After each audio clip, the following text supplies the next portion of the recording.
Mr. Crosby here, and I'm going to be taking you through what I would call a moderately difficult Latin passage in the So You Really Want to Learn Latin course. Okay, a really thrilling book. I'm sure all students of the course would agree. So, this is 9.9 from book 2. Okay, about 2/3 of the way through the course. We've not met all the grammar yet. And we're going to see how we can approach this passage. The passage is the story of a man called Regulus. I can see the name is coming up loads in the passage, and so we're going to need to bear that in mind. And I'm also just clocking straight away the additional vocab, which is underlined. Okay, so I've got the idiom Victoriam Pario, I win a victory, okay, and also allocutus est is from the ponent verb alaquor, okay, obviously actually a compound of loquor there. So as usual, I'm just going to go through and pick out the verbs so that's a good starting point. So we've got pugnabant, we've got peperit, we've got ceperat, we've got allocutus est, we've got inquit, superabuntur, victa est, regebatur, regitur, vocamur, ortus erit, cenabimus, we've got pugnabatur, we've got superati sunt, we've got mortui sunt, we've got captus and est ductus, we've got missi sunt, we've got erat, we've got profectus est. I'll come back to loqui as an infinitive later on. We've got usus est, persuasum est, ingressus est, locutus est, timeo, inquit, another infinitive in habere, cupio, regrediar, moriar, reliquit, and regressus est. And that brings us nicely to the end. Now, having done that, I need to just think very quickly about what I'm looking for in terms of subjects. So, if I've got a third-person verb like pugnabant, then I'm going to be looking for a nominative of that description, and because it's a plural verb, then I'm looking for a plural nominative. We've got Romani here. Okay, plural nominative going with the verb. If I've got a first-person verb, cenabimus, it's going to be a lot less likely for me to find a nominative that fits. Okay, unless I've got the word for we in this case, then I'm not really looking for a subject in the sentence. Now I need to quickly go through and pick out all the subjects in the sense, all the nominatives I can find. We've already mentioned Romani going with pugnabantur. Okay, the next sentence we've got dux and regulus. Okay, and we can tell because we've got that singular peperit. And after that, the next verb ceperat. There's nothing. There's no nominative singular to complement that, so we must assume that it's still referring to dux and regulus. Then regulus appears again in the next sentence, okay, and that's okay because we've got that singular ending in our verb again. Inquit must be also referring back to regulus, and then in the speech, Romani is the subject because we've got a plural verb there, so we're looking for plural nominative. Then we've got omnis Italia, which is going with victa est, okay, singular, and then singular regebatur takes insula Sicilia, or Sicilia, and then regitur must also be referring back to them because there's nothing, there's no other singular nominatives in that clause.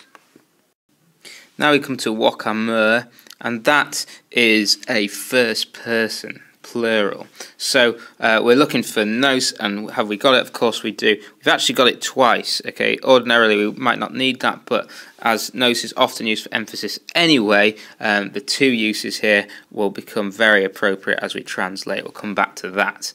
Okay, we've then got two verbs. The first, ortus erit. Well, we've got our singular nominative to go with there, soul, and then finally in this paragraph, kenarbimus, another first person plural, referring back to the gnosis, although they're not supplied this time. The next paragraph is introduced by something quite interesting, because here we've got pugnabatur, and there's no nominative to go with that, no singular nominative there. So we're going to be translating, because it's passive, it was being fought. After that, we've got Romani again, okay, going with superati, sunt, a plural verb, and then, interestingly, we've got multi without a noun, so we're going to have to say many on its own, which we can do in English as well, okay, many referring back to the Romani. Then we've got Regulus again, and he's going with captus and est ductus. Remember that est is actually standing in for both captus and ductus. Latin is able to do that. Then we've got legati with missus sunt, okay, and then we've got our relative clause, and Regulus is in there, introduced by quotes, the relative clause there. We've then got a nominative hic, which is referring back to Regulus, and going with both perfectus est and usus est. We've then got nothing to go with persuasum est, so we're going to have to supply something. And the same applies for ingressus est and locutus est. Inquit is easy enough, he said, and timeo, cupio, first person singular, no I, so we're just going to supply an I for those. And we've got two more first persons, regrediar, moriar as well. Okay, same applies to those. Then we've got Romanus Fortis, the brave Roman. Okay, that's going with reliquit. Okay, and also it's also going to go with regressus est as well. Okay, both singular verbs. Okay, let's have a go. Start translating. So the Romans were fighting, taking into account that imperfect ending, with the Carthaginians. Think about how to spell that one. Just notice that we've got dead easy prepositional phrase cum poinis there. Okay, taking the ablative. Then we've got, however, the leader of the Romans, called Regulus, won many victories, but he had not captured Carthage. Okay, notice a couple of things here. Firstly is the position of altem as always second, but it's good to put it as the first word in your translation. I've got a genitive plural of the Romans. Don't confuse that with the city of Rome, so don't translate that as of Rome. And this clause we should all be well familiar with by now. Nomine Regulus, called Regulus, literally by the name Regulus. And then finally I just want to draw your attention to the fact that we've got keperat here. Okay, pluperfect, make sure you translate it as that, because translating tenses accurately is vital for maximising your marks when you get to your GCSE. Moving on, we've then got, therefore, Regulus addressed the soldiers thus. Again, I just want to draw your attention to one thing quickly, and that is going back to our vocabulary at the bottom. We can see alloquo, alloqui, allocutus, sum, I address, telling me that it's a deponent verb. Okay, so allocutus est, although it's passive in form, Okay, its meaning is active, so be very careful of those deponent verbs. Okay, we've got he said introducing the speech, and then, okay, well, we need to think about how we're going to phrase this question. So let's go with Romans will not be overcome by the enemy, will they?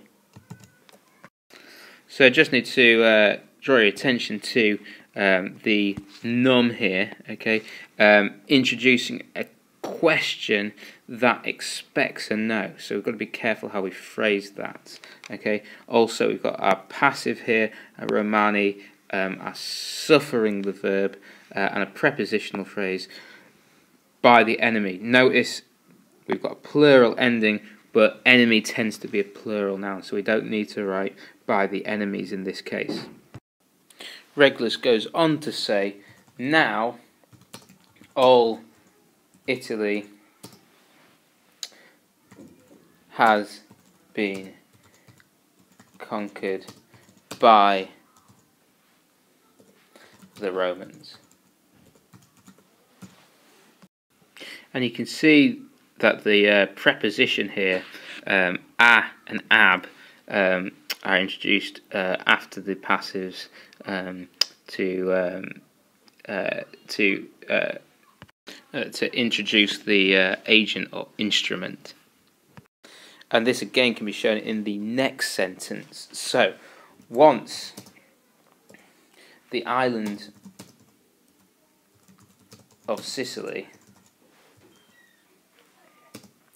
was being ruled by the enemy. Now, however, it is ruled by us. Okay, well done Romans for taking over Sicily. Then in the passage, Regulus shifts his speech, going into the first person plural. So to get the Romans really pumped up, he says, we are called to arms, we are called to the greatest fame. Okay, pretty impressive there. Okay, and I already told you earlier to watch out for the double nos there. Okay, we. Okay, really emphasising. It wouldn't had to have done that, but just like in the English, it really gives that extra bit of emphasis. Also note that the verb is standing in for both parts of the clause.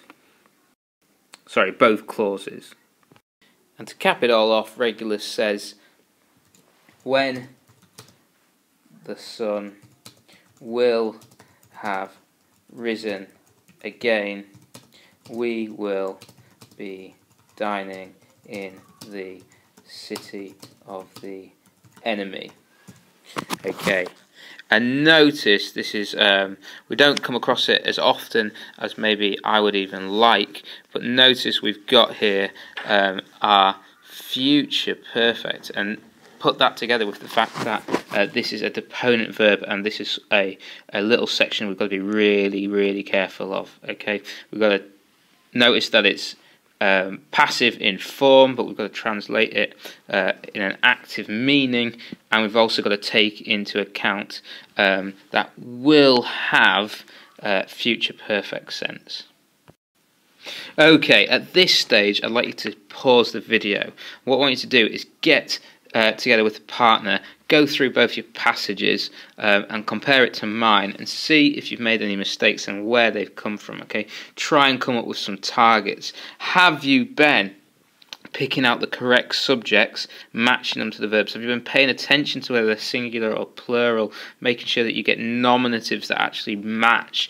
Have you been translating these tenses accurately? There's a lot of different tenses. We've got imperfect, perfect, pluperfect, future perfect. Are we taking all of those into account? Are we translating the passive accurately? Okay, are we getting those instruments and agents correct in a correct sense? Are we able to deal with these deponent verbs or semi-deponent verbs if they ever come up? So deponent verb there. Are we able to deal with those, or are they throwing us? Okay, so I want you to sit down, come up with some targets, and then we'll get on with the rest of the passage. Once you've gone through these, it's time to get on with the next bit of the passage. So let's get rid of the translation so far and move on to the next paragraph. There we go. Immediately I can see Pugnabartur, and that might be causing us a few problems because we've got no subject to go with it, and we've got nothing obvious for it to relate back to in the previous bits of the passage. Okay, so literally we've got to translate it as impersonal. It was being fought. Now, if that's what you've put, you've got full marks. However, we've got to think that the it must be referring to a battle. So I'm going to write something slightly differently. So here I'm going for the battle raged on the plain for many hours.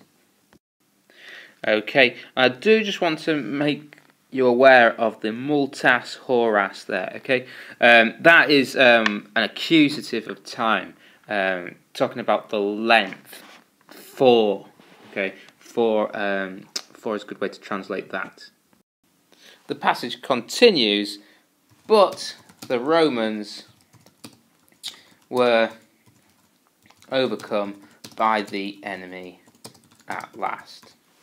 And it's worth just pointing out one quick thing, and that is that we can see that the Romani here and the Superati here match up. So just remember that the supine, when it's used to form tenses in the passive, must decline and match up with the subject. It continues, many died on behalf of the fatherland. And I just want to draw your attention to the mortui sunt here. Be very careful because we're dealing here with a deponent verb, so do not translate it passively just because it's got passive form. Okay, this is died. A lot might translate it as were killed or something along those lines. Okay, and the many, okay, in the Latin, multi is referring back to the Romani, okay, and that's obvious in both the Latin and the English, so we don't need a noun. Then we read, but Regulus was captured and led into the city, okay, and again, I just want to refer back to the point I made earlier, and that is that we've got this est standing in with the captus as well as the ductus. Okay, so Regulus captus est was captured, and Regulus ductus est, Regulus was led. Okay. After this, we get a really common phrase that often is used to introduce new ideas, and that is post hoc. After this. So, after this, ambassadors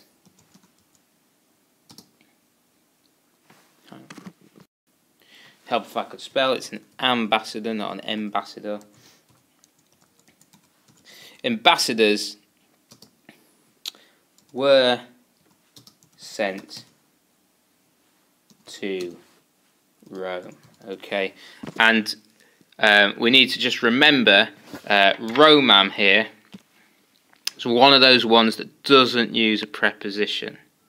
So along with any other named town or city, we're not going to have the preposition ad.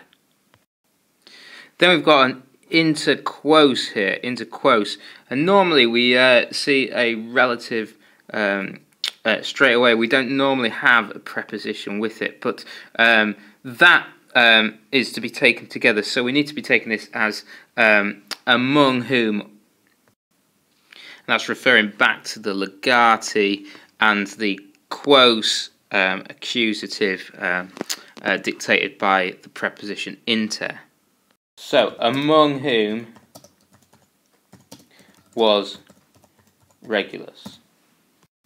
Okay, then we've underlined hic, okay, and that is referring back to Regulus. So hic referring to Regulus, and now hic is our nominative. Now we've got before he set out, he was ordered to speak on behalf of peace. Okay, and we just need to be very, very alert when translating this passage. Okay, firstly, we've got the idea that we've got two passive endings, but one, perfectus est, is deponent, and usus est is not. So the perfectus est, although passive, has an active meaning, whilst the usus est must have a passive meaning. And I said I'd come back to the infinitives. Loqui here, it follows usus est. Eubeo, that verb, often takes an infinitive, ordered to do something. Okay. Now we've got a little tricky one. Okay, short but tricky. Regulo tamen non persuasum est. Okay, obviously regulo can't be the subject here, and we know, or hopefully know, persuadeo is going to take the dative, so he's actually going to be the object, indirect object. Now, literally, this passage would mean, however, it did not persuade Regulus. However, that sounds a bit clunky given the context. And bear in mind that the exam tells you to translate the Latin into good English. So I'm going for, however, Regulus was not persuaded.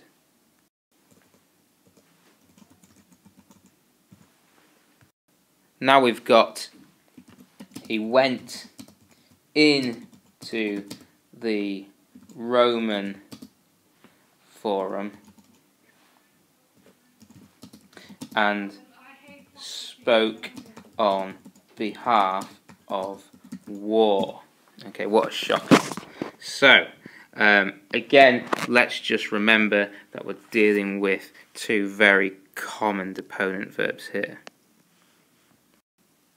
So now we've got next sentence, okay, Regulus saying, I do not fear Carthaginian weapons.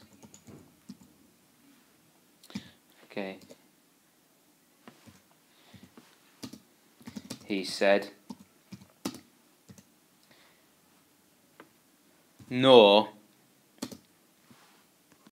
do I wish to have peace with the enemy.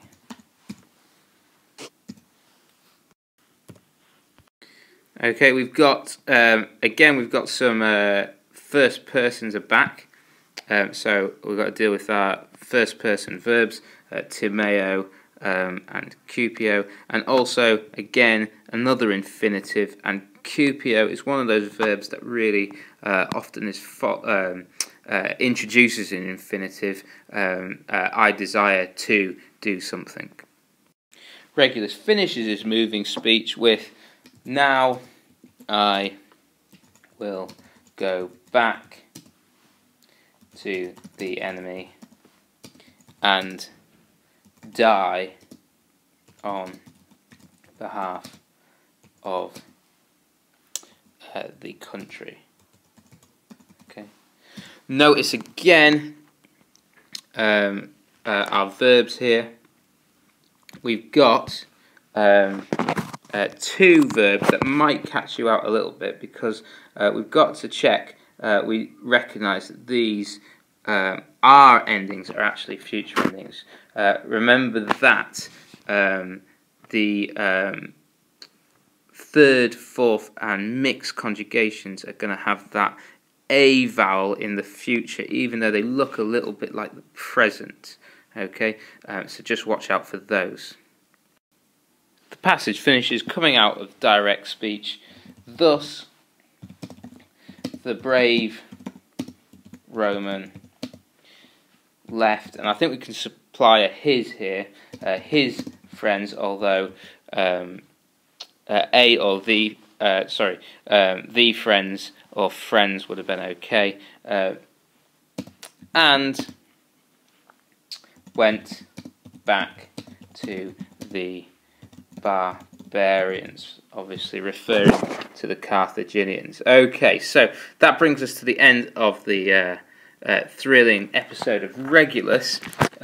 So what I want you to do is, now that you've finished the video, go back to your partner, see if the mistakes you made in the first paragraph match those in the second. What sort of mistakes have you made in the second passage? Have you distinguished between just a regular passive verb and opponent passives? Okay, have we spotted those?